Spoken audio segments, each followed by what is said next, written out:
அது கண்டிப்பா ஏற்றுக்கொள்ள முடியாது. பிரதானத்துவம் இந்த கூட்டத்துக்கு கூட்டப்பட்டது. ஏன் இவ்வளவு பெரிய ஒரு கன்ஃபியூஷன்? நான் ரொம்ப சிம்பிளான ஒரு கொஸ்டின். அவருக்கு வேற எந்த விதமான ரைட்ஸும் கிடையாது.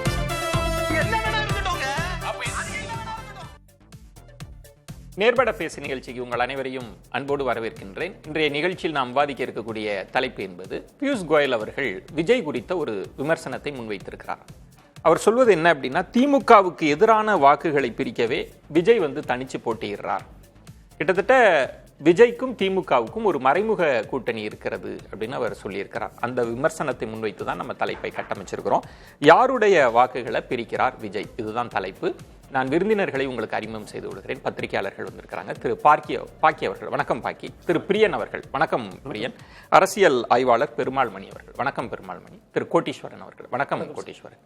பிரியன், உங்களிடமிருந்தே தொடங்குறேன். விஜய் ஒரு எக்ஸ் ஃபேக்டர், அவர் யார் வாக்குகளை பிரிப்பார் அப்படிலாம் சொல்லப்பட்டது. பாஜகவிலிருந்து என்ன சொன்னாங்கன்னா, இல்லை அவர் திமுக வாக்குகளை தான் பிரிக்க போறார், எங்களுக்கு எந்த பிரச்சனை இல்லை அப்படின்னு. ஆனால் தேர்தல் நெருக்கத்தில் பியூஷ் கோயல் சொல்வது திமுகவுக்கு எதிரான வாக்குகளை பிரிக்கிறது தான் அவரோட திட்டம், அதுக்கு தான் தனிச்சு நிற்கிறார் அப்படின்னு. நீங்க எப்படி பாக்குறீங்க? திமுகவுடைய சஜஷன் அவங்க தூண்டி விட்டு தான் அவர் நிற்கிறாருன்ற அந்த பாணியில் அவர் சொல்றாரு. ஆமா, கிட்டத்தட்ட ஒரு ரெண்டு பேருக்கு அண்டர்ஸ்டாண்டிங்ற மாதிரி சொல்றாரு. அப்புறம் அவர்கிட்ட மறைமுகமா எங்க வாக்குகள் போகுதுன்னு சொல்ல வராரா? எப்படி அதை புரிஞ்சுக்கிறது? அது அடிப்படையா என்ன விஷயம்னா, அந்த சீச்சி இந்த பழம் புளிக்குன்ற கதை தான் பாஜகவுக்கும் விஜய்க்குமான தொடர்புன்றது. ஏன்னா அவங்க பல முறை ட்ரை பண்ணாங்க அவரை கூப்பிட்றதுக்கு, இந்த அணிக்கு கூப்பிட்றதுக்கு. ஆனால் முதல்லலாம் ரொம்ப சீரியஸாக ட்ரை பண்ணாங்க. முதல்ல அதிமுக தனியாக ட்ரை பண்ணாங்க, அப்புறம் அதிமுக பாஜக ரெண்டும் சேர்ந்த பிறகு பாஜக ட்ரை பண்ணாங்க. வந்தால் ஒரு மெகா கூட்டணி, பக்கா கூட்டணியாக இருக்கும், திமுகவுக்கு ஒரு ஃபைட் கொடுக்கும் அப்படின்ற மாதிரிலாம் நினச்சி கூப்பிட்டாங்க. சிபிஐ இன்கொயரி அது இதுன்னு போச்சு, எங்களுக்கு யாரும் அழுத்தம் கொடுக்க முடியாது, அது இதெல்லாம் விஜய் பேசுனதெல்லாம் நம்ம பார்த்தோம். நம்ம ஏதோ ஒரு அழுத்தம் கொடுத்தாங்கன்னு. அப்புறம் என்ன யோசிச்சாங்கன்னா, பாஜகலையே இவர் நம்ம கூட சேர்ந்து தான் நம்ம இந்த அரங்கத்திலே பேசியிருக்கோம். அவர் விஜய் அதிமுக பாஜகன்னா ஒரு ஒட்டுமொத்த மைனாரிட்டி ஓட்டும் திமுக எடுத்த உடனே போயிடும், 12-13% நேரடியா. ஓகே, அது அந்த வாய்ப்பு இருக்கிறதுனால அதுக்கப்புறம் அவங்க ஒரு 20% எடுத்தாலே வின் பண்ணிட்டு போயிடுவாங்க 4 முனை போட்டியில். அதான் அந்த ஃபேக்டரை உணர்ந்து என்ன பண்ணுறாங்க, சரி இவர் தனியாகவே நிற்கட்டும் அப்படின்னு முடிவு பண்ணி தான் பாஜக அவரை கட்டி விட்டுட்டு நீங்கள் தனியாகவே நின்றுக்கோங்கன்னு அவங்க பாஜகவுக்கும் விஜய்க்குமான அண்டர்ஸ்டாண்டிங்கும் நான் நினைக்கிறேன். ஆக்சுவலாக இது திமுக தூண்டி விட்டு அவர் தனியாக நிற்கல, it's an understanding between BJP and Vijay. Yes, நான் தனியாகவே நிற்கிறேன், அதுதான் உங்களுக்கு சௌரியமாக இருக்கும், அப்போ தான் திமுகவுக்கு போகிற மைனாரிட்டி ஓட்டெல்லாம் நான் பிரிக்க முடியும் அப்படின்ற பாணியில் தான் அவர் நிற்கிறாங்க. ஆக்சுவலாக நீங்கள் சொன்னதை அமித்ஷா கூட சமீபத்தில் சொல்லியிருந்தார். அவர் எங்கள்கிட்ட தனியாக நின்னா பெட்டர்னு அவர் சொல்லியிருக்காரு. அமித்ஷா சொல்லி தனியாக நின்னா தான் திமுக ஓட்டுகள்லாம் பிரிப்பார் அமித்ஷா சொல்லியிருக்காரு. ஆக்சுவலாக அமித்ஷாவே சொல்லியிருக்காரு. அதனால் அவங்க திட்டமிட்டு தான் அவரை அதாவது அவர் எப்படி திமுகவும் பாஜகவும் நெருங்கி இருக்குன்னு ஒரு விஷயத்தை வைக்கிறாரோ விஜய், அது மாதிரி விஜயும் பாஜகவும் நெருங்கி இருக்குன்னு ஒரு விஷயத்தை வைக்கிறதுக்கான வாய்ப்புகள் இங்கே இருக்கு ஆக்சுவலாக.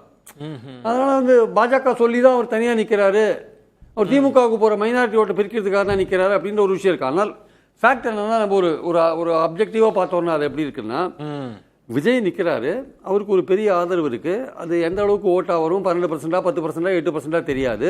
அவர் யாரை நேற்று கூட சொன்னாங்க, காட்டாறு மாதிரி போயிட்டுருக்காரு. எந்த காட்டாறு எந்த காட்டில் எந்த இடத்துல அழிக்கும்னு சொல்ல முடியாது. அது திமுகவுக்கும் டேமேஜ் உண்டாக்கும், அதிமுகவுக்கும் டேமேஜ் உண்டாக்கும், நாம் தமிழருக்கும் டேமேஜ் உண்டாக்கும். ஆனால் பொதுவாக நம்ம எதிர்பார்க்குற விஷயம் என்னென்னா, திமுக விட்டால் அதிமுகன்னு இருக்கிற பைபோலார் பாலிடிக்ஸில், இதுவரையும் இருந்த பைபோலார் பாலிடிக்ஸில் திமுக பிடிக்காதவங்க அதிமுகவுக்கு போடுறதுன்றது சகஜமான ஒரு விஷயம். ஸோ அந்த ஒரு 10% இப்படியும் அப்படியும் போகும்போது வெற்றி மாறுறது ஒரு விஷயம். அப்போது அந்த ஃபேக்டார் என்ன இந்த வாட்டி என்ன பண்ணணும்னா, திமுக தான் எனக்கு எதிரி, அதிமுக ஒன்றுமே ஃபீல்டில் இல்லை அப்படின்னு சொல்லிட்டு இருக்கிற விஜய், அவருக்கு அந்த திமுக எதிர்ப்பு ஓட்டுகள் அவருக்கு கொஞ்சம் போகிறதுக்கான வாய்ப்புகள் இருக்குது அப்படின்றது ஒரு முக்கியமான விஷயம். அது போகாதுன்னு சொல்ல முடியாது. திமுக எதிர்ப்பு ஓட்டுகள் அதிமுகவுக்கு இதுவரையும் போயிருந்த அதிமுகவுக்கு போயிருந்த ஓட்டுகள் முழுமையாக இந்த வாட்டி போகிறதுக்கான வாய்ப்பு இல்லை. அதை அவர் பிரிக்கிறார்ன்றது உண்மை. எவ்வளவு பிரிக்கிறாருன்னு தான் நமக்கு சொல்ல முடியும். அதுதான் கேள்வி, அதுதான் அங்கே எக்ஸ்பேக்டராக இருக்குது. ஆனால் அதே சமயம் திமுக அதிமுக ரெண்டையும் பிடிக்காதவங்க ஓட்டையும் விஜய் எடுப்பார். அதுவும் ஒரு கொஞ்சம் எடுக்கிறதுக்கான வாய்ப்புகள் இருக்குது. அவருடைய ரசிகர்கள் ஓட்டையும் எடுப்பார். நாம் தமிழர்கிட்ட போன இளைஞர்கள் ஓட்டையும் அவர் கொஞ்சம் எடுப்பார். அதுலேயும் சந்தேகம் இல்லை. ஆனால் திமுகவுக்கு போகிற மைனாரிட்டி ஓட்டை எவ்வளோ எடுக்க போகிறாருன்னு முக்கிய விஷயம். அதுவும் கிறிஸ்டியன்ஸ் ஓட்டை எவ்வளோ எடுக்க போகிறார், ஒரு 5% இருக்கிற கிறிஸ்டியன்ஸ் ஓட்டில் அவர் 3%, 4% எடுத்தாருன்னா கூட அதுவே கூட சில தொகுதிகளில் திமுக அஃபெக்ட் பண்ணும். அதிமுகவை பல தொகுதிகளில் அந்த திமுக எதிர்ப்பு ஓட்டுகளை பிரிக்கிறது மூலமாக அஃபெக்ட் பண்ணுவார். திமுகவை பல தொகுதிகளில் மைனாரிட்டி ஓட்டை பிரிக்கிறது மூலமாக அஃபெக்ட் பண்ணுவார். திமுகவும் பாஜகவும் நெருங்கி இருக்குன்னு அவர் திருப்பி சொல்றதுக்கு காரணம் என்னன்னா, அந்த பாஜக எதிர்ப்பு ஓட்டுகள், மைனாரிட்டி ஓட்டு உட்பட பாஜக எதிர்ப்பு ஓட்டுகளை தன் பக்கம் எடுக்கணுன்றதுக்காக தான் திமுகவையும் பாஜகவையும் நெருக்கமா காமிக்கிறார். அந்த விஷயத்துல இருக்கார். அதனால அவரை பொறுத்த மட்டும் வந்து பியூஷ் கோயல் சொல்ற விஷயம் இருக்குல்ல, தனியா நின்னா திமுகவை பாதிக்கிறார் சொல்ற விஷயம் இருக்குல்ல, எஸ், திமுகவை பாதிக்கிறார், அதிமுகவை அதை விட பாதிக்கிறார், நாம் தமிழரையும் கொஞ்சம் பாதிக்கிறார், எல்லாருமே பாதிக்கிறார்.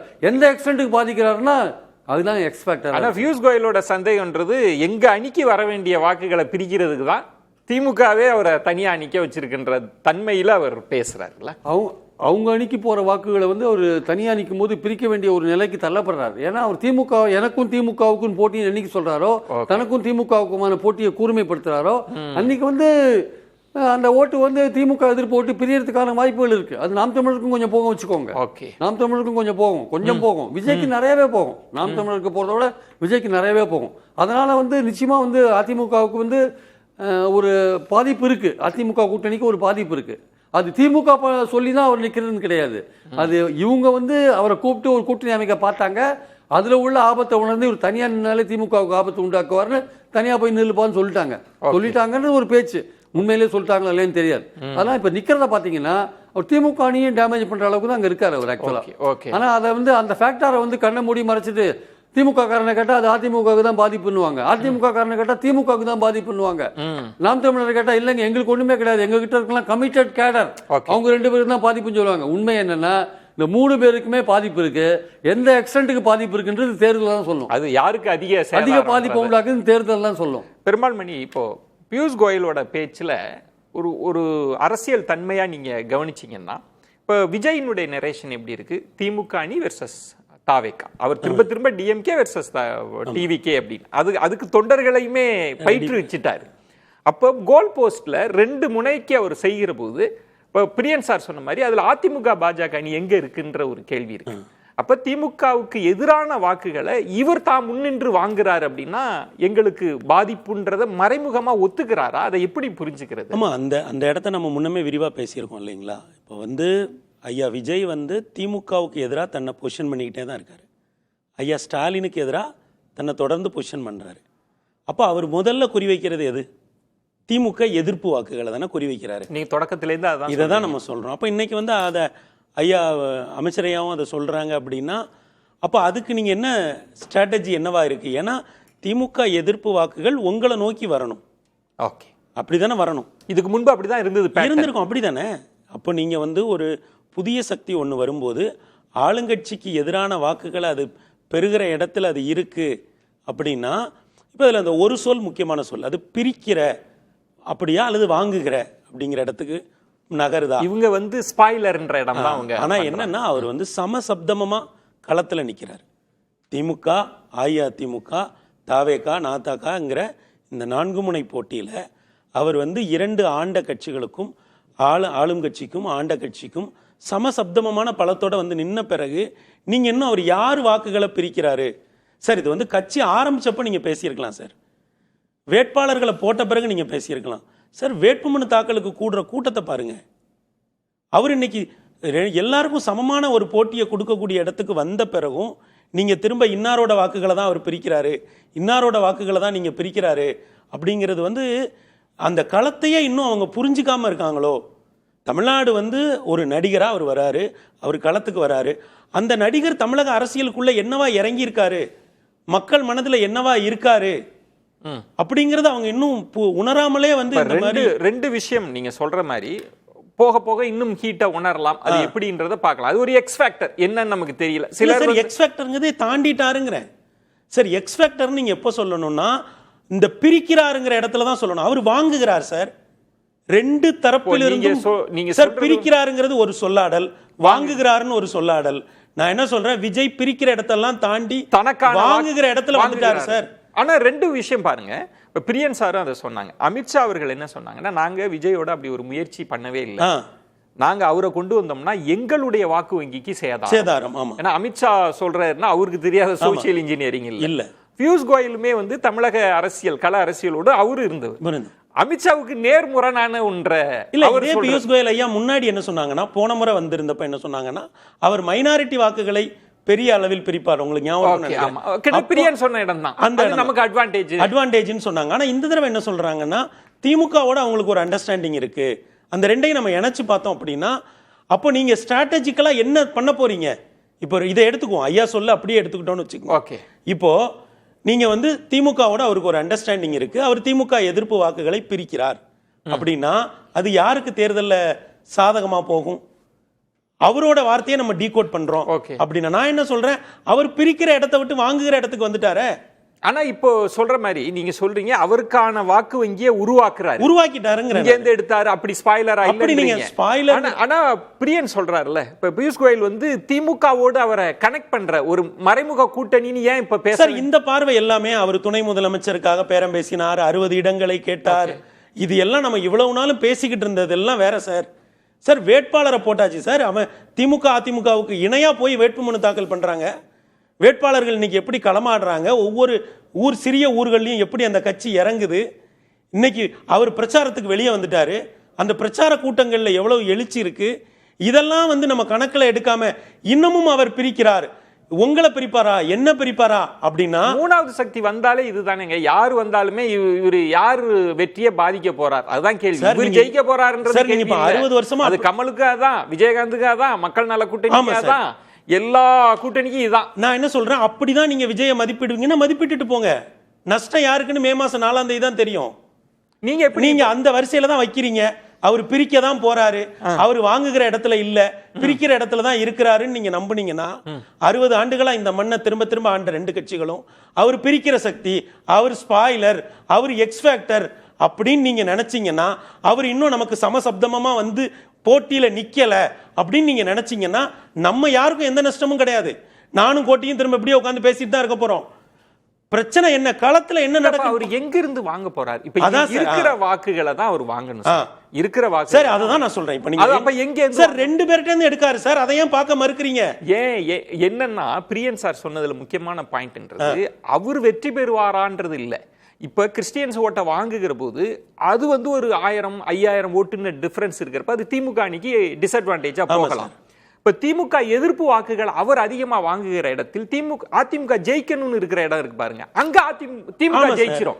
ஓகே, சோ அந்த இடத்தை தான் பிரியன் சார் சொல்றாரு. சார் நீங்க பிரிச்சீங்கன்னா எங்க போய் ஓட்ட எடுப்பாரு? சார் வாங்கிட்டாருன்னா உங்க ஓட் பேஸ் ஒண்ணு நீங்க 2 தடவை 35% வாங்கிடுவாரா? சார் 33-35% வாங்குறதுக்கான அறிகுறிகள் தெரியுதுன்ற நீங்க இந்த அறிகுறிகள் தெரிஞ்ச பிறகும் அவர் பிரிப்பாரு, அவர் எக்ஸ் ஃபேக்டர், அவர் ஸ்பாயிலரு, அவர் வாங்குற இடத்துக்கு வந்துட்டாரு, அவர் ஓட்டு அக்குமுலேட் ஆகுது சார், ஸ்லைஸா அக்குமுலேட் ஆயிட்டு வருது. பெருமாள் மணி நீங்க சொல்றது வாங்குகிற அதுக்கு சொல்லுக்கே அது கனமான அர்த்தம் உண்டு. ஆமா சார். அவர் தனக்கான வாக்கு வங்கியை உருவாக்குகிறார் அப்படின்னா ஒரு 35%னா அது எல்லாரையும் சேர்த்து எல்லா இடங்கள்ல இருந்தும் வாக்கு நீங்க வேட்பாளர்களை பகுத்து பாருங்க எப்படி போட்டுருக்காரு. ஒரே ஒரு விஷயம், பெருமாள் மணி சார் சொல்றது வந்து தனக்கான ஒரு ஓட் பேங்கை வந்து அவர் உருவாக்கிட்டாரு அப்படின்றார். இப்போ தமாஷா சொல்லுவாங்க, பாக்கிக்கெல்லாம் கூட தெரியும், அவருக்கு அவார்டு கொடுத்துட்டாங்களா வாங்கிட்டாரு, வாங்கிட்டதுக்கும் கொடுத்ததுக்கும் வித்தியாசம் இருக்கு. இப்போ அவர் வாங்கிட்டாருன்னு ஒரு விஷயத்த பண்றாரு, அவருக்கு ஒரு ஓட் பேங்க் வந்துருதுன்னு சொல்றாரு. ஆக்சுவலா அந்த ஓட் பேங்க் வந்துருச்சுன்னா வந்து ஒரு திமுக மாதிரியோ ஒரு அதிமுக மாதிரியோ அவருக்கான ஒரு ஓட் பேங்க் கிரியேட் ஆயிடுச்சு. திமுகவுக்கு ஒரு 20-25% இருக்கு, அதிமுகவுக்கு ஒரு 20-25% இருக்கு. அது எந்த இது எப்படி ஆனாலுமே பரவாயில்ல, அவங்க அந்த ஓட் பேங்கை தக்க வச்சுப்பாங்க. அந்த மாதிரி ஒரு ஓட் பேங்கை வந்து விஜய் உருவாக்கிட்டாரு, 35% வரையும் போயிட்டாருன்னு மணி சொல்றாரு. திமுக அதிமுகவுக்கே 25 தான், அதுக்கு மேல 35 சமசப்தமா நிக்கிறாங்க. இல்ல ஒரு நிமிஷம், அதாவது அப்படி சொல்றாரு, அது அவருடைய நம்பிக்கை, அவருடைய பார்வையில அவர் அனலைஸ் பண்றாரு, நம்ம அதை டிஸ்பியூட் பண்ண வேண்டாம்.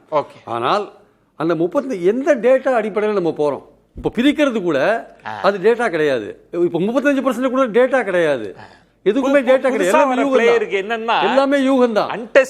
நடக்க கூட நடக்காது, 60 வச்சுக்கலாம் 0 வச்சுக்கலாம், இது நடக்கவும் நடக்காது. 35% சொல்றது நடந்தாலும் நடக்கலாம், நடக்காட்டியும் போலாம். ஏன்னா இப்போ 20-25% தைரியமா நான் திமுக சொல்ல முடியும், ஆமா அதிமுகவுக்கு சொல்ல முடியும். என்னால வாங்குவாங்க, ஒஸ்ட் கேஸ்ல கூட வாங்கி இருக்காங்க, அவங்க ரீடைன் பண்ணிருக்காங்க. ஆனா இவருக்கு வந்து அந்த டேட்டாவே இல்ல, டேட்டா இல்ல. அதாவது டேட்டா வர வரைக்குமே அவர ஸ்பாயிலரா தான் சார் பாப்போம். ஓகே, டேட்டாலாம் வந்த பிறகுதான் நமக்கு தெரியும். ஆமா சார். சார் இப்போ இந்த ரெண்டு பெரிய கூட்டணியவே எடுத்துக்கங்க சார். ஒரு கூட்டணிக்கு ஒரு கம்யூனிட்டி பேக்கிங் கம்யூனிட்டியா இருக்கு. கூட்டணி ஏக்கு ஒரு பேக்கிங் கம்யூனிட்டி இருக்கு, கூட்டணி பிக்கு ஒரு பேக்கிங் கம்யூனிட்டி இருக்கு. ஐயா விஜய்க்கும் அப்படி ஒரு பேக்கிங் கம்யூனிட்டி இருக்கு. வந்துருச்சு. அதை நீங்க எதன் வழியா படிக்க முடியும்னா வேட்பாளர்களை எப்படி போட்டிருக்காருன்னு பாருங்க, பிரச்சாரத்தில் யார் யார் போறான்னு பாருங்க சார். அதை நீங்களும் நானும் படிக்கிறத விட களத்தில் இருக்க கேண்டிடேட்ஸால படிச்சிட முடியும். இப்போ ரெண்டுங்க, டேட்டா படிக்கிறதுன்றது வேட்பாளர்கள் அதுல இருக்கிற சோசியல் இன்ஜினியரிங்கை படிக்கிறதுன்றது வேற, வாக்காளர்களை படிக்கிறதுன்றது வேற. வாக்காளர்கள் படிக்கிறது தான் நம்ம வந்து டேட்டாவோட பேசுறது. வேட்பாளரை போட்டாரு இதெல்லாம் கணக்கு. நம்ம பேக்கிங் கம்யூனிட்டி இதெல்லாம் பார்த்தா கலைஞர் அவர்களுக்கு தெரியாத ராஜதந்திரமா அவங்க ஒரு கூட்டணியை உருவாக்குனாங்க. நிறைய ஜாதி கட்சிகள் எல்லாத்தையும் கூட்டினா 100% தாண்டுற அளவுக்கு இருந்தது. களம் அப்படி இல்ல சார். அப்ப நீங்க டேட்டா இல்லாம சொல்ற சார். இப்ப நான் என்ன சொல்றேன்னா, அவருக்கு ஒரு பேக்கிங் கம்யூனிட்டி ஓட்டு இருக்கு. நீங்க அது யாருன்னு சொல்றேன்னா, நீங்க 2 பேரும் இதுவரை யாரை அதிகாரப்படுத்தாம விட்டீங்க, யாருக்கு கட்சியில இடம் கொடுக்காம விட்டீங்க, யார வந்து வலிமை வாய்ந்த அமைச்சர்களா மாத்தாம விட்டீங்க, அந்த கம்யூனிட்டி இருக்குல்ல, அது உருவாயி அந்த கம்யூனிட்டி எல்லாம் இன்னைக்கு ஐயா விஜய்க்கு பின்னாடி போகுதுன்றேன். சரி, களத்துல இருக்கிறவங்களுக்கு ரொம்ப நுணுக்கமா ஒரு இடம் வாங்க, இது பேசிட்டோம்னா நம்ம கோட்டி அவர்கள்ட்ட பேசலாம். இப்ப அந்த சமூகங்கள் யாருக்கு பெருசா ஓட்டு போட்டுட்டு இருந்தாங்கன்னு கண்டுபிடிச்சா யாருக்கு டேமேஜ் அதிகம்னு கண்டுபிடிச்சா. அப்ப சார், அப்ப என்னன்னா 2 பேர், நான் என்ன சொல்றேன்னா 2 பேருமே இதுவரை எந்தெந்த சமூகங்கள்ல இருந்து அதிகமான வேட்பாளர்களை போட்டீங்க, எந்தெந்த சமூகங்கள்ல இருந்து நீங்க பிரதிநிதித்துவப்படுத்தினீங்க, எந்தெந்த சமூகங்கள்ல இருந்து கான்ட்ராக்ட் டேமேஜ் யாருக்கு வர. அதான் சார் நான் சொல்றேன், யார் யார் பெரிய A1 கான்ட்ராக்டரா யார் இருந்தா, எந்தெந்த சமூக அதிகாரிகள் கோட்டையில கோல வச்சாங்க. இது ரெண்டுக்கும் பொருந்தும். இத 2 பேரும் நீங்க ஒரே பேட்டர்ன்ல பண்ணிருக்கீங்க. நீங்க 2 பேரும் ஒரே மாதிரி ஒரு 40% சமூகங்களை அதிகாரப்படுத்தாம அந்த இடம் தான் மணி. நான் கேட்பது, சில பேக்கிங் கம்யூனிட்டி திமுகவுக்கு இருந்திருக்கு, சில பேக்கிங் கம்யூனிட்டி அதிமுகவுக்கு இருந்திருக்கு. இப்ப விஜய்க்கு வரக்கூடிய உருவாகி இருக்கிற பேக்கிங் கம்யூனிட்டி அதிமுகவை ஆதரிச்சுட்டு இருந்ததா இது வரைக்கும்? திமுக நான் என்ன சொல்றேன்னா, நீங்க திமுக அதிமுக வேற வேறவா இருந்ததுங்கிறது ஜெயலலிதா அம்மா காலத்திலையும் கலைஞரையா காலத்திலையும் கடந்த 2017க்கு பிறகு இந்த ஆண்டுகள்ல வேட்பாளர் பட்டியலை எடுங்க சார். யாருக்கு டேமேஜ் சார்? அந்த சமூக 2 பேரும் ஒரே மாதிரி பண்ண போய் தானே அவருக்கு 40% அங்க பார்த்து போகுது. அப்ப நீங்க சமமா எடுக்க போற சார். நீங்க 2 பேருமே ஒரு சில சமூகங்களை அதிகாரப்படுத்தவே இல்ல. அது நீங்க தெரிஞ்சு பண்ணீங்களா தெரியாம இல்ல மணி, நான் சொல்லுது அது புரியுது. அவங்க அதிகாரமயப்படுத்தாலும் கூட அவங்க கிட்ட தான் இருந்தாங்க, வேற வழி இல்லாம இருந்தாங்க. அது யார்கிட்ட இருந்தாங்க சார்? அவங்க 2 பேர்ட்டையும் சமமா இருந்தாங்க. இப்ப என்ன பண்றாங்கன்னா, ஒரு புது சக்தி வந்தனால இங்க பாத்து கிளம்பி வராங்க. கோட்டீஸ்வரன் இப்ப அவர் இந்த கிளாரிட்டி தான், இதான் கரெக்ட்டா. அதுக்காக நம்ம சொல்றோம் திமுக அதிமுக எடுக்கணும். அத தான் நான் கேட்டேன். இப்ப கோட்டீஸ்வரன் அவர் என்ன சொல்றாருன்னா, ஒவ்வொருத்தரும் சொல்லுவதுதான், இவர் வந்து இவரோட பி டீம், அவர் வந்து இவங்களோட பி டீம், திமுக சொல்லி தான் அவர் நிற்கிறாரு, இல்லை பிஜேபி சொல்லுதான் இதெல்லாம் நடந்துட்டு இருக்கு. இப்போ விஜய் யாருடைய வாக்குகளை பிரிக்க போறாருன்றது தான் மைய கேள்வி. நீங்க எப்படி புரிஞ்சுக்கிறீங்க? பெருமாள் மணி சார் அருமை நண்பர் வந்து ஒரு நம்பர் சொன்னார், விஜய் 40%. அப்போ ஒருவேளை 80% போலாச்சுன்னா திமுகவுக்கு 20%, அண்ணா திமுகவுக்கு 20%, நாம் தமிழர் கட்சி, அதுக்கப்புறமா சசிகலா அவர்களும் இவர் ஐயா மருத்துவர் ராமதாஸ் மேடம் அவங்க ஒரு கூட்டணி, அப்புறம் தமிழக வாழ்வுரிமை கட்சி, அப்புறம் நோட்டா, அப்புறம் சுயேட்சைகள், அதுக்கப்புறமா வந்து சீட்டு கிடைக்காம போட்டி போடுறவங்க, இவங்களுக்கெல்லாம் இப்போ எவ்வளோ சதவீதம் ஓட்டு? ஏன்னா திமுக 20% கீழே போகாது அப்படின்றது பிரியன் சாரும் சொல்கிறாரு, நானும் நம்ம இந்த அரங்கத்தில் இருக்கிற பார்க்குற பொதுமக்கள் எல்லாரும் ஒத்துக்குவாங்க. அண்ணா திமுகவுக்கும் 20% ஃபஸ்ட்டு கேஸ்லேயே அவங்க 21% வாங்கினாங்க. அப்போ அதுலேருந்து கீழே போகாது. அப்போ இது 40 இது 20னா 80 வருது. இந்த மிச்சம் இந்த 3 முனை 4 முனை 5 முனை, ஒரு சில இடத்துல 8 முனைகள்லாம் இருக்குது. அந்த முனையெல்லாம் என்ன ஆகுன்றது எனக்கு தெரில. கணக்கு அவ்வளோவா வராது. எனக்கே இது கஷ்டமாக இருக்குது விஜய் சார் டீகோட் பண்ணுறது. அப்போ எனக்கு தெரிஞ்ச மாதிரி டீகோட்னா, இப்போது பேசுனதெல்லாம் வச்சு எனக்கு என்னமோ சர்க்கார் படம் பார்த்த மாதிரியே இருக்குது. படத்தில் தான் அப்படியே போவார். பெருமாள் மணி சார் ஒரு விஷயம் சொன்னார், பிரச்சாரத்துக்கு யார் யாரெல்லாம் போகிறது பாருங்கள் சார், விஜய்க்கு எப்படி வருது பாருங்க சார். நானும் அதான் கேட்குறேன், பிரச்சாரத்துக்கு 234 தொகுதி அவர் போனாரா? எனக்கு தெரிஞ்சு அவர் இதுவரையிலும் போயிருக்கிறது மொத்தம் 8 தொகுதி. அதில் பெரம்பூர் தொகுதி ஒன்று, பக்கத்துனால வில்லிவாக்கம், போகிற வழியில் குளத்தூர், அதுக்கப்புறம் ரிட்டர்ன் ரிவர்ஸ் அடிச்சு வரும்போது அண்ணா நகர், இதுமாரி வழியாக போனது தான். அதேமாதிரி பனையூரில் போவார். தொகுதியாக போகலை. இப்போது எப்போ போகிறாரு, எப்போ இது பண்ண போகிறாரு. ஆனால் சார் வந்து ஒரு விஷயம் சொன்னாங்க ரொம்ப தெளிவாக, திராவிட கட்சிகள் வந்து ஒரு சிலருக்கு முக்கியத்துவம் கொடுக்கல அப்படின்றத அவர் அழுத்தம் திருத்தமாக சொன்னார். அதில் நான் ஒத்து போகிறேன். யார் அப்படின்னா பட்டியலின மக்கள். சார் சொல்லலை, இப்போ நான் சொல்லிட்டேன். இந்த சீட்டு நிறைய பேர் மாற்றுறது பார்த்திங்கன்னா அவங்க தான், இந்த திராவிட கட்சிகள் 2 பேரும். அதாவது முன்னாள் அமைச்சர் மீது இன்னாள் அமைச்சர் மீது ஊழல் குற்றச்சாட்டு இருக்கும் சார், வழக்கு விசாரணை இருக்கும், அமலாக்கத்துறை சோதனை இருக்கும். ஆனால் அவங்களெல்லாம் சீட்டு மாற்ற மாட்டாங்க, மாவட்ட செயலர்லாம் மாற்ற மாட்டாங்க. ஆனால் சிட்டிங் எம்எல்ஏவாக இருந்தாலும் அவங்க பட்டியலினத்தை சேர்ந்தவங்களாக இருந்தால் நாங்கள் சீட்டை மாற்றிடுவோம். அப்ப எந்தெந்த கட்சியெல்லாம் இதை பண்ணிருக்கோ ஒரு சபாநாயகராக இருந்தாலுமே மாத்திடுவோம் நம்ம. ஆமா, சபாநாயகரா இருந்தாலும் மாத்திடுவோம். கரெக்டான சொன்னாரு. 3 சிட்டிங் எம்எல்ஏ சென்னையில மாத்திருக்காங்க. அதை சொல்ல மாட்டாரு பிரியன் சார், நான் சொல்றேன். இல்ல சபாநாயகர் அல்ல அதாவது பொதுவா பேசிட்டு இருப்பாரு சொல்றாரு பாருங்க, அதனால சொல்றேன். அப்படின்னா பொதுவா நீங்க அதிமுக திமுக தான் பேசுறீங்க. ஆமா, 2 பேரும் கொடுக்கல சீட்டு, அதுதான் அவரு சார் சொல்றாரு. ஒண்ணு. ரெண்டாவது, இதுல ரொம்ப முக்கியமானது என்ன கூர்ந்து கவனிக்க வேண்டியது இருக்குன்னா, பியூஷ் கோயல் அவர்கள் ஒரு விஷயம் சொல்றாரு, எங்களுக்கு வந்து இது சாதகம் தான் அப்படின்னு. அவர் என்ன வந்து புரிஞ்சிக்க மாட்டேன்றாங்க அப்படின்னா, ஐயா பியூஷ் கோயல் போன்றவர்களோ இல்ல மற்ற அரசியல் கோயல் சொல்றது அமித்ஷா தான் எங்களுக்கு சாதகம்ன்றாரு. பியூஷ் கோயல் வந்து எங்களுக்கு தான் பாதிப்புன்றாரு. எங்க இப்ப திமுக எதிர்ப்பு வாக்குகளை பிரிக்கிறதுக்கு தான் இவர் நிக்கிறாரு. அப்படின்னா அவங்களுக்கு வர வேண்டிய வாக்குகளை அது ஒன்றும் பிரச்சனை இல்லை சார். நாட்டில் விஜய் சார் ஒண்டி தான் இருக்காரா? சூப்பர் ஸ்டார் இல்லையா? அஜித் சார் இல்லையா?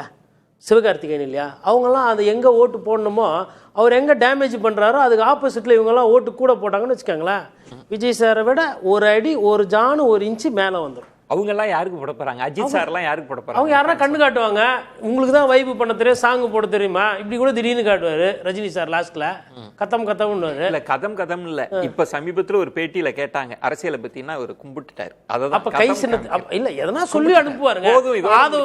இப்ப அர்ஜுனமூர்த்தி கிட்ட சொல்லுவாரு, அவருக்கு ஒரு ஆதவர்ஜனம் இருக்க மாதிரி அர்ஜுனமூர்த்தி கிட்ட சொல்லி அனுப்பாரு இது மாதிரி.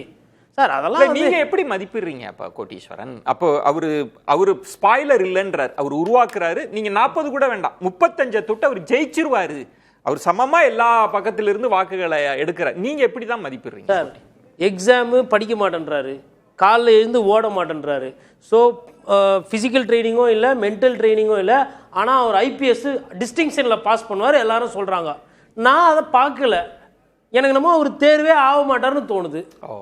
சார் இப்போ ஒரு ஐபிஎஸ் எக்ஸாமுக்கு ஒரு தேர்வு எழுதுறாரு, ஒரு காவல்துறை அதிகாரி ஆகணுன்றாரு. காலைல பார்த்தா ட்ரில் ஓடிக்கிட்டு இருப்பார், புஸ்தகம் கைமா இருப்பார், பேப்பர் படிப்பார், எல்லாம். குறைந்தபட்சம் பத்திரிகையாளர்களை சந்திக்கிறதுக்கு கூட அவருக்கு தைரியம் கிடையாது.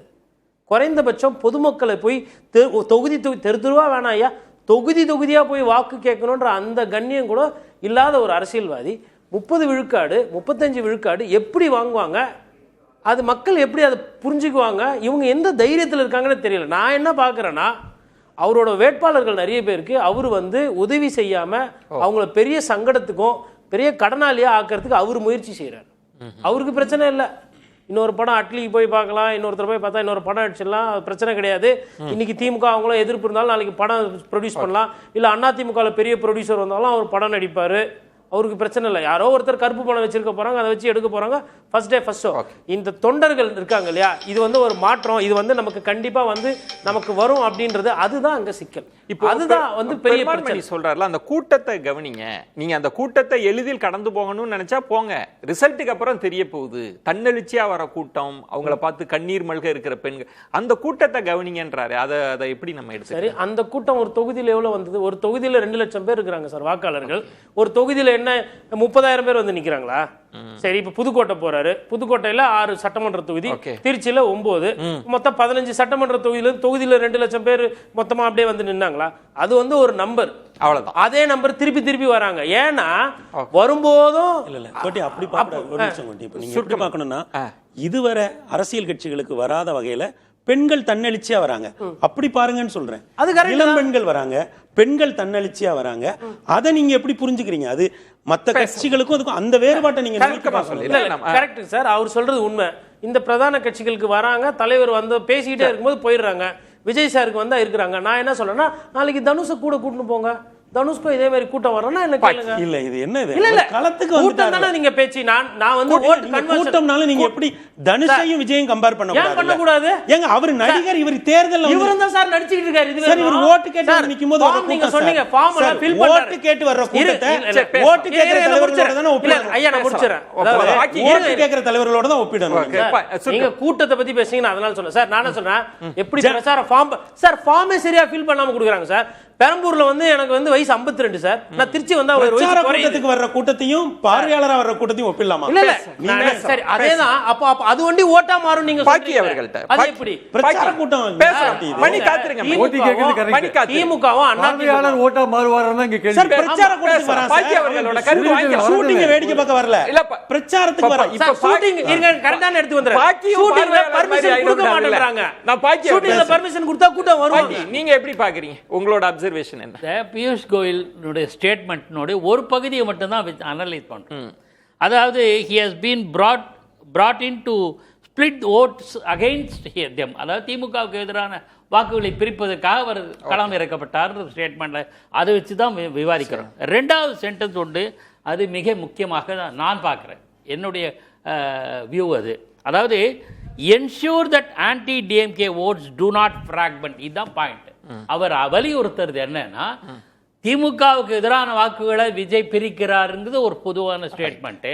அதை விட இதை புரிஞ்சுக்கிட்டு திமுகவுக்கு எதிரான வாக்குகளை சிதறாமல் பார்த்துக்கோங்க அப்படின்னு பாஜகவையும் பாஜகவின் தோழமை கட்சியான அனைத்து இந்திய அண்ணா திமுக, அமமுக, பாட்டாளி மக்கள் கட்சி, தமாக உள்ளிட்ட கட்சிகளுக்கு அறிவுறுத்துவதாக நான் பார்க்குறேன். இப்போ இதில் அப்படின்னா நீங்கள் ஒன்று எடுத்துக்கிறீங்க, எப்போ ஒரு பெரிய பாதிப்பு இருக்கு, இவர் நமக்கு பாதிப்பை ஏற்படுத்த போறாரு, அதனால நம்ம எல்லாம் எச்சரிக்கையா இருக்கணும், அதானா? இல்ல, அதுல இன்னொரு சூட்சமத்தை நாம் கவனிக்கணும். நெப்போலியன் வந்து தன்னுடைய படைபலம் 500 பேர் இருந்தாங்கன்னா எதிர்பக்கம் வந்து 600 பேர் இருந்தா இவங்க சோர்வடைஞ்சிருவாங்க, நம்மளோட அவங்க ஜாஸ்தி இருக்காங்க அப்படின்னு. நெப்போலியன் என்ன பண்ணுவான், 1000 பேர் இருக்காங்க அப்படின்னு ஒரு கருத்தை சொல்லுவான்.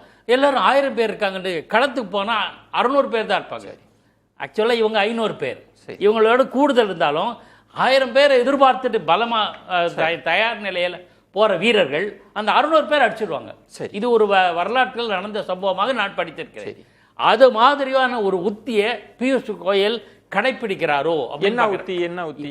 அதாவது திமுகவுக்கு எதிரான வாக்குகளை விஜய் பிரிக்கிறாரு, அது இல்லாம பாத்துக்கங்க. ஸோ களத்தில் ஸ்ட்ராங்கா எல்லாரும் யுனைட்டடா, திமுகவுக்கு எதிரானவர்கள் யுனைட்டடா அப்படின்னா நீங்க உடனே தமாக நாம் தமிழர் மற்ற கட்சிகளும் கூட்டணி அதல்ல. பாக்கி நான் அதை சொல்லல. இப்ப விஜய் யாரோட வாக்குகளை வாங்க போறாருன்னு ஒரு கேள்வி இருக்குல்ல, அதுல பியூஷ் கோயல் சொல்றார் நம்ம வாக்குகளை வாங்குறதுக்கு வாய்ப்பு இருக்குன்றாரு. அதை நீங்க மறுக்கிறீங்களா? அப்ப யாரோட வாக்குகளை வாங்க போறாரு? அதுக்கு ஒரு பாயிண்ட் வைத்திருக்கேன். பல காலமாக தமிழ்நாட்டில் ஒரு ஆட்சியில் இருக்கிற கட்சிக்கு எதிரான ஒரு வேற ஒரு கட்சி களம் இறங்கி இருக்குது. நான் சொல்றது 71, ரொம்ப ஹிஸ்டரி போக வேண்டாம் பார்க்குறேன். ஆனால் 1994 மறுமலர்ச்சி திமுக வைகோ தொடங்கிய போது, அப்போது வைகோ கோபாலசாமி அவர் தொடங்கிய போது இளைஞர்கள் எல்லாம் அவங்க பக்கம் போனாங்க. 96 பொது தேர்தல் வந்தபோது அந்த மறுமலர்ச்சி திமுக இளைஞர்கள் பட்டாளம் என்று சொல்லப்பட்ட அந்த கட்சி ஒரு சீட்டு கூட வாங்கலை, வென்றது திமுக. அதே மாதிரி தான் அண்ணா திமுக. இல்லை வர நான் அதை ஏன் சொல்றேன்னா, அதே மாதிரி தான் திமுகவுக்கு எதிரான நிலைப்பாட்டில் அதிமுக வெற்றி பெறும். அதிமுக எதிரான மனநிலை மக்கள் இருக்கும்போது அதை அறுவடை செய்வது திமுகவாக இருக்கும். நீங்க சொல்றது முக்கியமான பாயிண்ட். இதுதான் இங்க நீங்க சொன்னதுல முக்கியமான பாயிண்ட். ஆனா வைகோ உதாரணத்தை நம்ம எடுத்தோம் அப்படின்னா, அவர் திமுகவில் இருந்து தான் ட்ரை பண்ணார். இப்போ இளைஞர்கள் அப்படின்னு சொன்னா திமுகவில் இருக்கிற இளைஞர்கள் இருக்காங்கல்ல, ஈழத்தின் மீது ரொம்ப பார்வை கொண்டவர்கள், அவங்க அதை நோக்கி நகர்ந்தாங்க. பெருமாள் மணி சொல்ற மாதிரி பொது சமூகம் இருக்குல்ல, இதுக்கு வெளியில இருந்தவங்க அவங்க வைகோவை நோக்கி நகர்ந்தாங்களா? நல்ல காலம் நீங்க சுட்டி காட்டுறது நன்றி.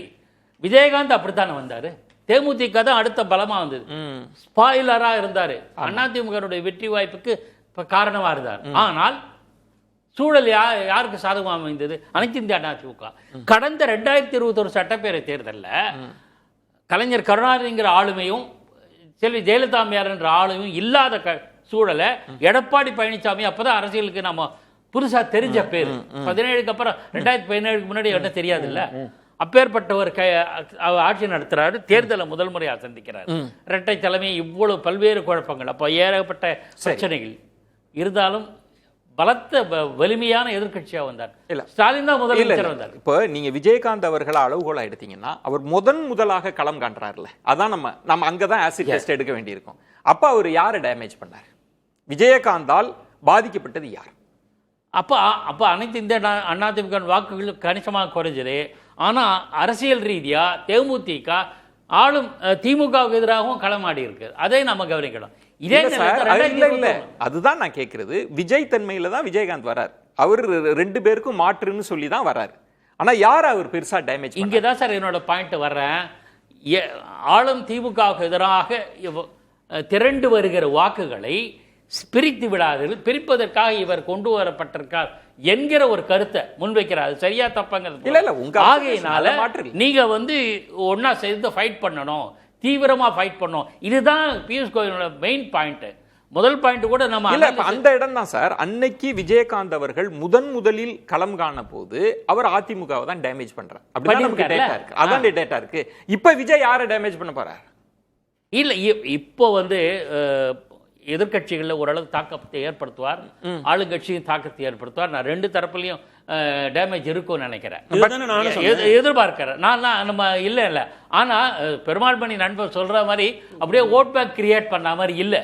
ஓட் பேங்க் கிரியேட் பண்றது ஒன்லி ஆஃப்டர் எலெக்ஷன் தான் நமக்கு தெரியும். இல்ல அது கரெக்ட் தான். ஆனா இப்ப இங்க இருக்கிற முக்கியமான கேள்வி, பெருமாள் மணி சொல்ற மாதிரி அவரே வெற்றி பெற போறாரா, இல்ல அங்கங்க சேதாரத்தை ஏற்படுத்த போறாரா, இல்ல ஒட்டுமொத்தமா ஒரு அணிக்கு சேதாரத்தை, இது மாதிரி நிறைய கேள்விகள் இருக்கு. இல்ல ஒட்டுமொத்தமா எல்லா அணிகளுக்கும் ஏற்படுத்தாரு நான் சொல்ல. ஒன்று. ரெண்டாவது, அவருக்கு இருக்கிறது வந்து ஒரு சோசியல் இன்ஜினியரிங் பத்தி நம்ம எல்லாம் ஊடகங்களில் விவாதிப்போம்ல. என்னை பொறுத்தவரை ஒரு சிறுபான்மையினர், ஒரு குறிப்பிட்ட மதத்தை சேர்ந்தவர்களாம் அப்படி எல்லாம் கிடையாது. விஜய்க்கு ரசிகர்கள். இந்த ரசிகர்கள் எப்போனா அவங்க முழுமையா அரசியல் மயமாக்கப்பட்ட பிறகு அது ஒரு அரசியல் இயக்கமா முதல் தடவை வெற்றி பெற்று, ஒருவேளை நான் ஒரு இஃப் பட்தான் யூகத்தின் அடிப்படையில் சொல்றேன், ஆனால் அது நிலைத்திருக்குமா என்பது கேள்விக்குறி. இல்ல அதெல்லாம் நம்ம அடுத்து பேசிக்கலாம். நம்ம 26க்கு இப்ப என்ன பண்ண போறாருன்னா 20 நாள்ல என்ன நடக்க போகுது, ஓட் பேங்க் கூட அவரால் கிரியேட் பண்ண முடியும் சார். நான் ஒரு பாயிண்ட் சார், யாருக்கு என்ன தாக்கம்ன்றது தான் நம்ம கேள்வி. இது யாருக்கு, அதுல தான் நான் கேட்பது. பெரிய பாதிப்புன்றது என்ன தாக்கம்னா எல்லாருக்குமே இல்ல. நான் பெருமளவுக்கு திமுகவுக்கு பாதிப்பு இருக்கும், அதான் உங்க பாயிண்ட். நிச்சயமாக இருக்கு. ஏன்னா அவர் 99% பிரச்சார கூட்டங்களை திமுகவுக்கு எதிரான. ஏன் இல்ல சார், அதுல நீங்க ஒன்ன கவனிக்க மறக்கிறீங்க. அவர் திமுகவுக்கு எதிராக தான் 99% இல்ல 100% அப்படிதான் பொசிஷனிங் பண்றாருன்னா, அவருக்கு போறது திமுக ஆதரவு ஓட்டு எப்படி போகும்? திமுக எதிர்க்கிற ஓட்டு தானே போகும். இல்ல திமுக ஆதரவு இல்ல, அந்த திமுகவுக்கு எதிரான வாக்குகள் பிரியும்ங்கிறதான. அதுதான் பியூஷ் கோயல் சொல்றாரு. அதனால நான் என்ன சொல்றேன், பியூஷ் கோயல் அதோடு நிறுத்திடாதீங்க. அதுல மாற்று கருத்தே இல்ல. ஒவ்வொரு கட்சியும் அப்படி ஒரு டிஃபென்சிவ் மெக்கானிசத்தோட தான் போவாங்க. நம்ம யாருக்கிட்ட என்ன மோட்டிவேட்ஸ் அலையன்ஸ்ங்கற என்னங்க, பியூஷ் கோயல் தன்னுடைய கூட்டணி அது புரியுது பாக்கி, அதை மோட்டிவேட் பண்றதுக்கு தான் இப்படி சொல்றாருன்றது அதான் என்னோட டீகோட் பண்றது. இல்ல அதாவது வந்து நீங்க இந்த 2006 கோட் பண்ணது ரொம்ப கரெக்டான விஷயம். ஏன்னா 2006ல 2009 2006 ஜெயலலிதாவோட ஆட்சி, ஆளுங்கட்சியாக இருந்து தேர்தல் சந்திக்கிறாங்க, இவர் கட்சியை ஆரம்பிக்கிறார். மக்களோடு கூட்டணி கடவுளோடு கூட்டணி, இவங்ககிட்டலாம் அதிமுக ரெண்டு பேருக்கு எதிராக தான் வர்றார். ஆளுங்கட்சியை தான் ரொம்ப டேமேஜ் பண்ணி பதவியிலேருந்து இறக்கிட்டார். எதிர்கட்சிக்கும் ஃபுல் வாய்ப்பு கொடுக்கல. 96 தான் வந்தார் அவர், யார், கலைஞர். அப்போது ஆளுங்கட்சியை மேக்சிமம் டேமேஜ் பண்ணி எதிர்கட்சியை வந்து ஃபுல்லாக ஆட்சிக்கு வர முடியாதபடி, மெஜாரிட்டி வாங்க முடியாதபடி டேமேஜ் பண்ணிட்டார். கிட்டத்தட்ட இன்னைக்கு ஆளுங்கட்சியாக இருக்கிற இவங்க திமுக இருக்குல்ல, அது இங்கே என்ன பிரச்சனை, இப்போ இந்த வாட்டி அதிமுகவோட பாஜக இருக்கு. அப்போ இருந்த சூழல் வேற, இப்போ இருந்த சூழல் வேற.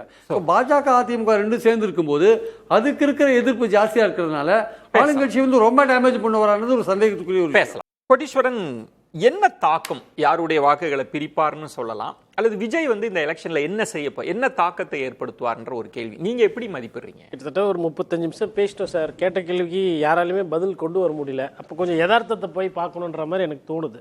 இப்போ விஜய் சார் என்ன பண்ண போறார் இன்னைக்கு தேதியில், என் பார்வையில், என் புரிதல் அது தவறாக கூட போகலாம், அதுக்கு நான் தான் பொறுப்பு. 10% வாக்குகள் அவர் எடுப்பாருன்ற மாதிரி நான் பார்க்குறேன். ஒருவேளை அவர் உழைச்சி இதுக்கப்புறம் நம்ம இவ்வளோ சொல்கிறாங்களே, தெருவாக போவோம், எம்ஜிஆர் மாதிரி பாருவோம், விஜயகாந்த் சார் மாதிரி கிராமமாக போவோம், நம்ம இனிமேல் கிராமத்திலே படுத்து கிடந்து டெய்லி வந்து ஓட்டு சேர்க்க வரைக்கும் போகிறோம், அப்படி ஒரு வேளை முயற்சி இதுக்கப்புறம் எடுத்தார் அப்படின்னா மேபி ஒரு 20% போகலாம். ஒருவேளை அவர் கூட்டணி யாரோட ஒரு கணக்கு போயிருந்தால் 30% இது போயிருக்கலாம். இதெல்லாம் யதார்த்தம். ஆனால் இது நடக்கிறதுக்கு வாய்ப்பு இல்லை. ஏன்னா விஜய் சார் வெளில போக மாட்டார். அப்போ என்ன நடக்கும் அப்படின்னா, விஜய் சார் தன்னைத்தானே டேமேஜ் பண்ணிக்குவார். அவருக்கு சொல்லப்பட்டிருக்குல்ல 20% ஓட்டு 30% ஓட்டு, அதெல்லாம் இல்லாமல் அந்த 10% இல்லை 12% ஸ்லாப்ல போயிடுவார். அந்த ஹைப்பு, பர்செப்ஷனு, பேசு பொருள்லாம் இருந்தது பாருங்க, ஆல்ரெடி கிராமங்கள்ல அது குறையுது. இன்னைக்கு பியூஷ் கோயல் சார் சரி பாவம் தம்பி படத்துக்குலாம் வந்திருக்கு, அதனால கொஞ்சம் பேசு பொருளாக இருக்கும்போது இன்னைக்கு பியூஷ் கோயல் கிட்ட யாரோ போய் கேட்குறாங்க. அவரோட மைண்ட் செட்லயும் அவரோட கேம் பிளான்ல இல்ல இருந்தாலும் கேட்ட கேள்விக்கு பதில் சொல்லல. இப்ப விஜய் சார்னா வீட்டுக்குள்ளேயே இருக்கலாம், அவர் பியூஷ் கோயல் பாவம் ஒரு அமைச்சர், தமிழ்நாட்டுக்கு வந்தா நிறைய கேள்வி வேற கேட்பாங்க, அதனால பதில் சொல்லிட்டு போயிருக்கிறார். என்ன அவரு சிற்பி மாதிரி சார், தன்னைத்தானே செதுக்குவார். அது செதுக்கும் போது வாக்கு வங்கி குறைஞ்சிக்கிட்டே போகும். என்ன இம்பாக்ட்? கோட்டீஸ்வரன் சொல்லுது பலர் 10ன்றாங்க, 15ன்றாங்க, 20, ஆனா அதெல்லாம் தாண்டறதுக்கான ஸ்பேஸ் இல்லை, ஏன்னா அதுக்கான உழைப்பும் களத்துல இல்லைன்னு உங்க மதிப்பிடல் என்ன இம்பாக்ட் சார்? நான் சொன்ன ஒரு கருத்தை வந்து நண்பர் கோட்டீஸ்வரன் ஏற்றுக்கிட்டாரு. இந்த இருவரும் கட்சிகள் வந்து எந்த சமூகங்களை அதிகாரப்படுத்தலையோ அவங்க வந்து அவங்க பின்னாடி போய் நிற்கிறாங்க. அப்புறம் நீங்கள் முதன்முறையாக வேட்பாளர் பட்டியல் பாருங்கள் சார். 2 திமுக அதிமுகவோட வேட்பாளர் பட்டியலை எழுதுங்க. என்னென்ன சமூகங்களுக்கு எவ்வளோ பிரதிநிதித்துவம் கொடுத்துருக்காங்கன்னு எழுதுங்க. அது ஏறக்குறைய ஒரே மாதிரி இருக்கும் சார். அப்போ இதுக்கு வெளியே யாரெல்லாம் இருக்கான்னு பாருங்கள். அப்போ இவங்க அந்த 60 ஆண்டு காலத்தில் அவங்க அந்த அரசியலுக்குள்ளே நின்னாங்களா அப்படி பாருங்கள். அவங்க போகிறாங்க சார். கூட்டங்களுக்கு வர பெண்கள் சார், இது ஒவ்வொரு ஸ்லைஸாக ஏறுது சார். நம்ம இதை வந்து நாம் அவர் களத்துக்கு போகிறதுக்கு முன்னாடி வர நாம் பேசினப்போ கட்சியினர் கவனிச்சாங்க. ஆனால் இன்னைக்கு களத்திலே அவங்க பார்க்குறாங்க சார். இன்றைக்கு களத்தில் இருக்கக்கூடிய நமக்கு நண்பர்களாக இருக்கக்கூடிய இருவரும் கட்சியில் இருக்கக்கூடியவங்க அவங்க இன்னைக்கு களத்தில் எப்படி ஒவ்வொரு அந்த இளைஞர்கள்னு ஒரு ஸ்லைஸ் ஏறுது, பெண்கள்னு ஒரு ஸ்லைஸ் ஏறுது. இதுவரை அதிகாரப்படுத்தப்படாத சபால்டன் சமூகங்கள் அவருக்கு பின்னால போய் நிக்குது. அப்ப இதை எல்லாத்தையுமே நாம இங்கே இருந்து கவனிக்காம இருக்கலாம். களத்தில் வேட்பாளர்களாக நிற்கிறவர்கள், வேட்பாளர்களுக்கு பின்னால் வேலை செய்கிறவர்கள், இப்படி ஒவ்வொரு அடுக்கா அது கூடிக்கிட்டே போறதை பார்க்கிறோம். நண்பர் கோட்டி என்ன சொல்றாருன்னா, அவர் பிரச்சாரத்துக்கு போகணும், அவரு வெளியே வரல, அவர் பிரிக்கிறாரு. அவரோட இம்பாக்ட்ன்றது சார் இல்ல சார், நீங்க ஒரு வேட்பாளரா இருக்கிற ஒருத்தர்கிட்ட இந்த நான் சொல்றது இருவரும் கழகங்கள்ல இருந்து இருக்கிற ஒருத்தர்கிட்டயே போய் கேளுங்க, களம் எவ்வளவு வெப்பமாக மாறிக்கிட்டு இருக்கு அப்படிங்கறத அவங்க சொல்லுவாங்க. பேசலாம். நீங்க சொல்ற மாதிரி இப்போ அதிகாரமயப்படுத்தப்படல, அதிகாரத்துக்குள்ள வரல அப்படின்றத தாண்டி அதுக்கான தனி கட்சிகள் வந்தாலுமே கூட விளிம்பு நிலை சமூகம், அதிகாரமயப்படுத்தாத சமூகம்ன்றது தமிழகம், தமிழ்நாட்டு உரிமைன்ற இடத்துல இருந்து தான் அவங்க வாக்களிச்சிருக்கிற பேட்டர்ன் இருக்கு. சரி, வேற வாய்ப்பு இல்ல சார். நான் திரும்பவும் சொல்றேன் சார், இங்க அல்லது அங்க அவ்வளவுதான் வாய்ப்பு இருந்தது. சோ இப்ப பெருங்கொண்ட தலைவர்களா அவங்க இருந்தாங்க, நம்பி போனாங்க. இப்ப அப்படி வாய்ப்பு இல்ல. ஒரு பெரிய சக்தி, நீங்க என்ன சார், இவர் ஒரு பெரிய சக்தியா வராருன்னு நான் சொல்றேன். அவரை நோக்கி நீங்க என்ன பண்றீங்க? இதுக்கு முன்னாடி பிரிசனர் ஆஃப் பாஸ்டா, இதுக்கு முன்னாடி இருந்தவங்களோட ஒப்பிட்டு பழைய காலத்து கைதிகள் நீங்க ஒப்பிடுறீங்க. ஆனா களத்துல போய் பாருங்க.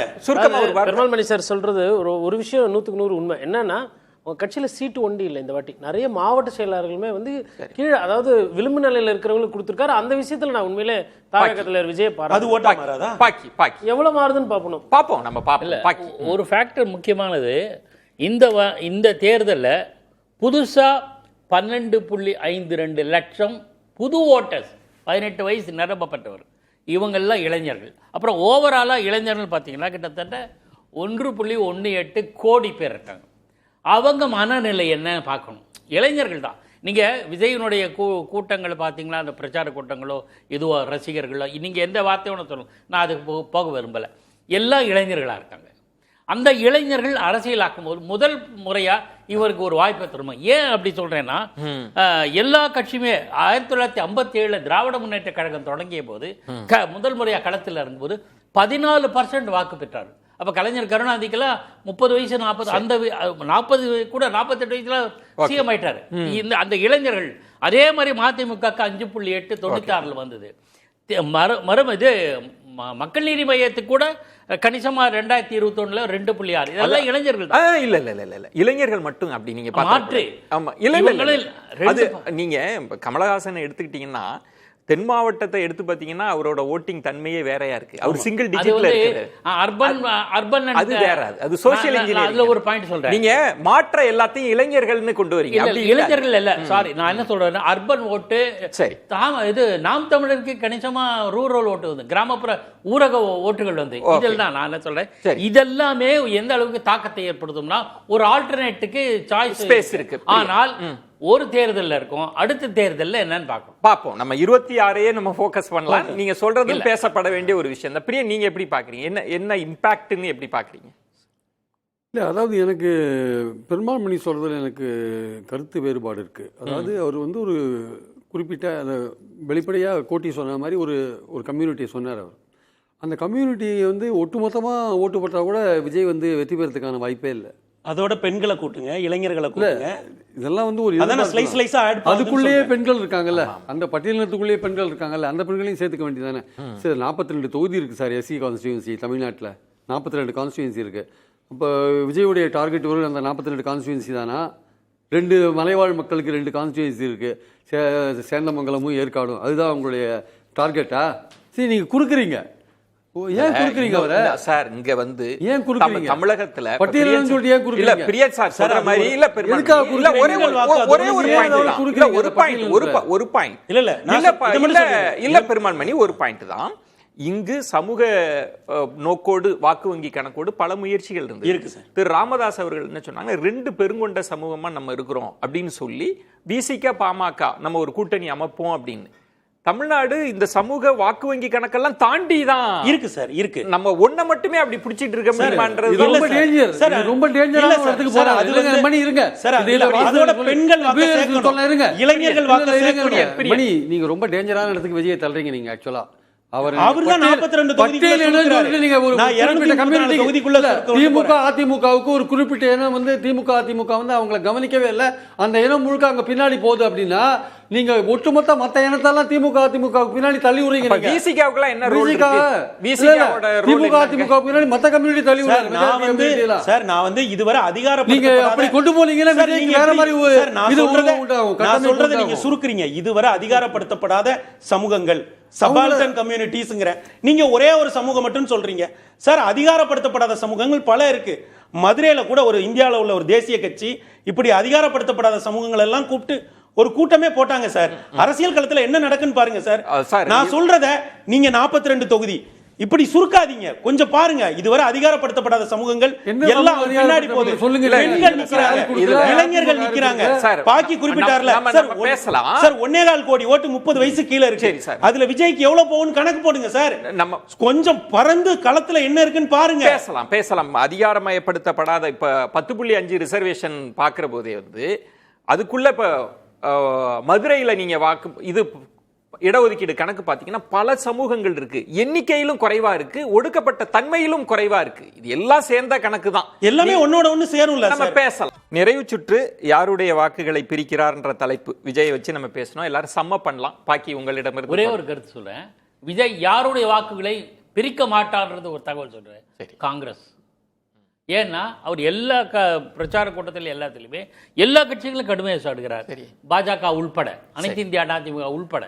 ஆனால் காங்கிரஸ் மட்டும் எதுவுமே எவ்வளவு ஓட்டுங்க யாருக்கு பிரிக்கப்படாத ஓட்டு? நான் அந்த கணக்கெல்லாம் நம்ம இப்போ விரும்பலை. அவங்களுக்கு யாரும் தாக்க மாட்டாங்க, யாருக்கு பெரிய அளவு தாக்கம் இருக்காது அப்படிங்கிறது தான் காங்கிரஸ்க்கு இருக்காது. பிரியன் இல்லை, அதாவது 18 வயசுலேருந்து 29-30 வயசுல இருக்கிற ஒரு 1,20,00,000 வாக்குகளில் ஒரு கணிசமான வாக்குகள் எடுப்பார்ன்றது ஒரு பேச்சு. என்னதான் ஒரு கணிசமான வாக்குகள் எடுத்தாலும் அதிகபட்சமாக 50 லட்சம் வாக்குகளுக்கு மேலே எடுக்கிறதுக்கான வாய்ப்புகள் இல்லைன்னு என்னோட கருத்து. அதனால அந்த 50 லட்சம் எங்கேருந்து போகுதுன்றதான் இங்கே நம்ம பார்க்கணும். திமுகவா அதிமுகவா நாம் தமிழர் சபால்டன் சமூகங்கள்ல இருந்து இதுவரை அதிகாரத்துக்குள் வராத ஒடுக்கப்பட்ட பிற்படுத்தப்பட்ட சிறுபான்மை சமூகங்கள்ல இருந்து பெரிய வாக்குகள் வரும். பெண்கள் புறத்துல இருந்து பெரிய வாக்குகள் வரும், இளைஞர்கள் புறத்துல இருந்து பெரிய வாக்குகள் வரும். அவரை நீங்கள் ஒரு சக்தியாக மதிப்பிட்டு அரசியல் செய்வதும் இல்ல இதற்கு முன்னால் வந்தது போல அவரும் ஒரு 3வது சக்தி தான் அப்படின்னு கருதி அரசியல் செய்வதும் அரசியல் கட்சியினர் கைகளில் இருக்கிறது. 35க்கு பிரேக் ஈவன் கொடுத்துட்டாரு. அப்படியே மலேசியால எல்லாம் படம் ஓடி இருக்கு, ஹாங்காங், சிங்கப்பூர், அங்க இருந்து கொஞ்சம் வாக்குகள் வந்து 50-60 லட்சத்துல இருந்து அது இன்னும் கொஞ்சம் கூட போறோம் சார். அதாவது எந்த ஓட்டுகள் பிரிக்க மாட்டாருன்னா சிபிஎம் ஓட்டையும் அவரால் தொட முடியாது, கம்யூனிஸ்ட் தோழர்கள் ஓட்டையும் விஜய் சாரால தொட முடியாது, பாஜக ஓட்டு பக்கமும் போக முடியாது. மிச்சம் இருக்கிறதுல இருந்தா அப்ப இதெல்லாம் கூட்டணும்னா காங்கிரஸ் இதெல்லாம் கூட்டினா 2 கோடி வந்துரும். நான் சம பண்ணிடுறேன். 2 கோடி வந்துருவாரு. ஒரு நிமிஷம் மட்டும் கொடுங்க. சுருக்கமா காங்கிரஸ், பாஜக, கம்யூனிஸ்ட் இவங்க ஓட்டுகளை தவிர மீதி உள்ள ஓட்டுகள்ல விஜய் பெரிய பாதிப்பை ஏற்படுத்த போகிறார். என்னுடைய நெஞ்சம் நிறைந்த நன்றிகளை தெரிவித்துக் கொள்கிறேன். மற்றொரு தலைப்புல சந்திக்கலாம். நன்றி, வணக்கம். அது வந்து கண்டிப்பா ஏற்றுக்கொள்ள முடியாது.